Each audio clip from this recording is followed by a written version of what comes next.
আজকে একটা ভিডিও দেখে হৃদয়টা ভেঙে গেছে আমার। মনে হচ্ছিল যে আপনাদের সামনে শেয়ার করি।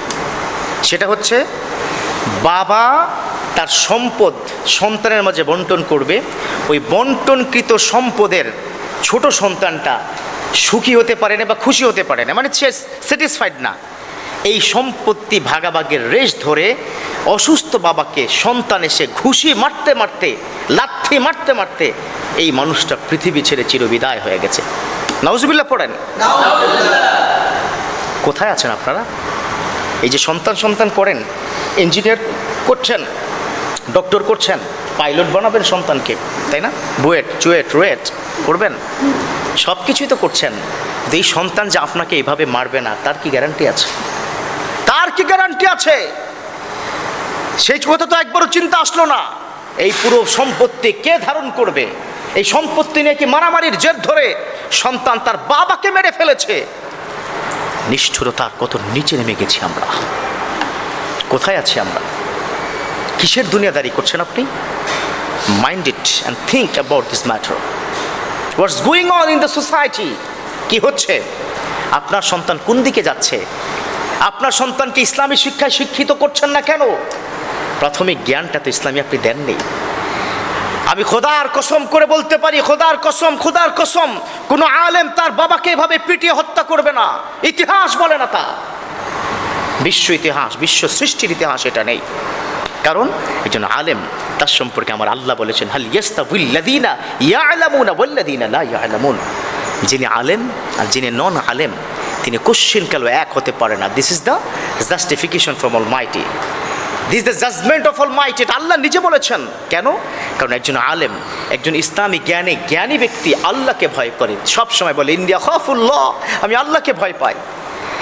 আজকে যদি সেই ছেলেটা আল্লাহকে ভয় পেত, বাবাকে মারতে পারতো না।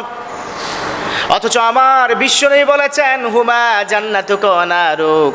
ও দুনিয়ার ছেলে সন্তান, শোনো শোনো, এই পিতা মাতা তোমার জন্য জান্নাত, এই পিতা মাতা তোমার জন্য জাহান্নাম। ক্বালা সাহাবী ইয়া রাসূলুল্লাহ লিমাযা আল জাহান্নাম লিমাযা আন-নার?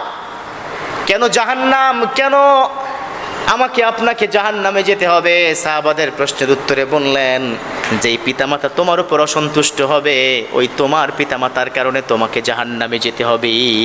There is no doubt about it. If you serve your parents, definitely Almighty will give you the paradise. If you don't serve your parents, you have to mind it and realize it. You never go to the heaven.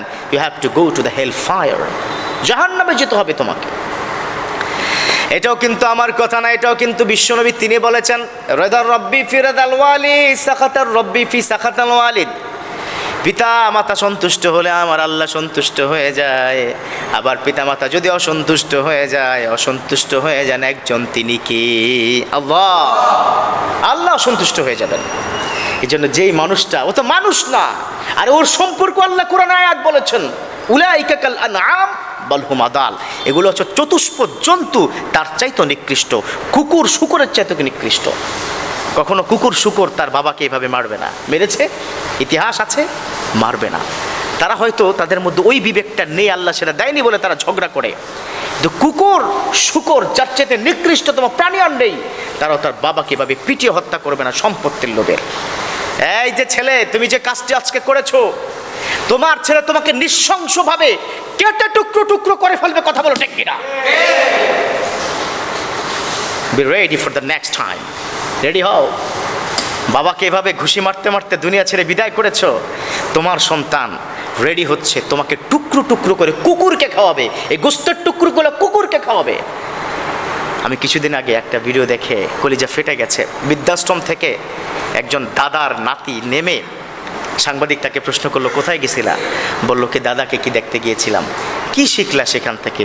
বলল, আমার বাবাকে আমি বৃদ্ধাশ্রমে রাখবো। আল্লাহু আকবার।